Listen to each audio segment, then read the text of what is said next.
आम्ही जातो अमुच्या गावा विसरून देहभान। संत तुकाराम महाराजांचा अभंग आज देहू नगरीत अक्षरशः जिवंत झालाय।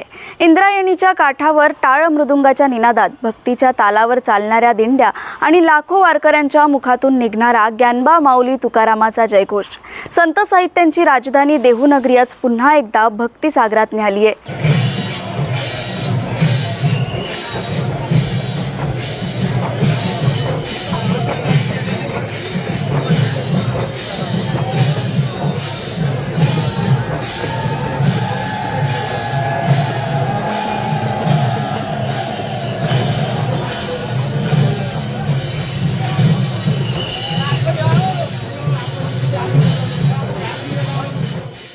जगद्गुरू संत तुकाराम महाराजांच्या पालखी प्रस्थान सोहळ्याला आजपासून सुरुवात होत आहे।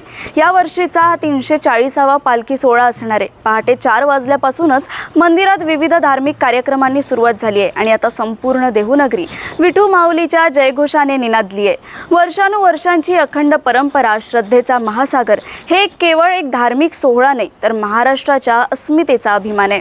वारकऱ्यांचे लोट टाळ मृदुंगाच्या गजरात फड उभे राहिले आहेत। साऱ्याच वातावरणात हरिनामाचा गजर आहे। इंद्रायणीच्या काठावर उभं राहून हजारो भाविक तुकाराम महाराजांच्या दर्शनासाठी आसुसले आहेत।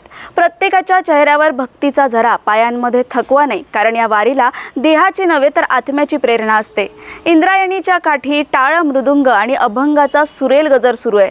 लाखो भाविक हातात भगवे पताके, अंगात उत्साह आणि मुखात विठ्ठल नाम घेऊन देहूमध्ये दाखल झाले आहेत। दिंड्यांचं आगमन सुरू असून प्रत्येकाचं पाऊल पंढरीच्या दिशेने वळलेले आहे। याची देही याची डोळा हा सोहळा पाहण्यासाठी दरवर्षीप्रमाणे यंदाही भाविकांची अलोट गर्दी पाहायला मिळते।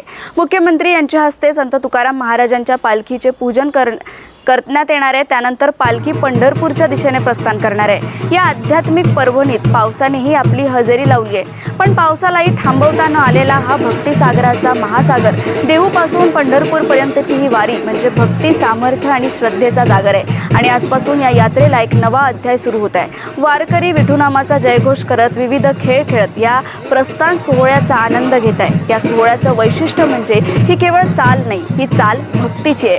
तुका म्हणे होई पंढरीनाथ, प्रेमाच्या गाठी भेटी, आणि हे प्रेमच या वारीचं खरं अधिष्ठान आहे। आज आपण देहू नगरीत आहोत आणि देहू नगरीत आपण बघतोय की भक्तिमय आणि आनंदमय असं वातावरण झालं आहे। इथून ही वारी प्रस्थान करणार आहे, पंढरीच्या दिशेने ही वाटचाल असणार आहे आणि याचे साक्षी आम्ही असणार आहोत। आम्ही तुमच्यापर्यंत या साऱ्या अपडेट्स ज्या आहे, भावनिक क्षण आम्ही तुमच्यापर्यंत दाखवत राहणार आहोत। तोपर्यंत माझ्यासह पाहता नवराष्ट्राची आषाढी वारी। कॅमेरा पर्सन तन्मयसह रश्मी खेडीकर, नवराष्ट्र देहू। रामकृष्ण हरी।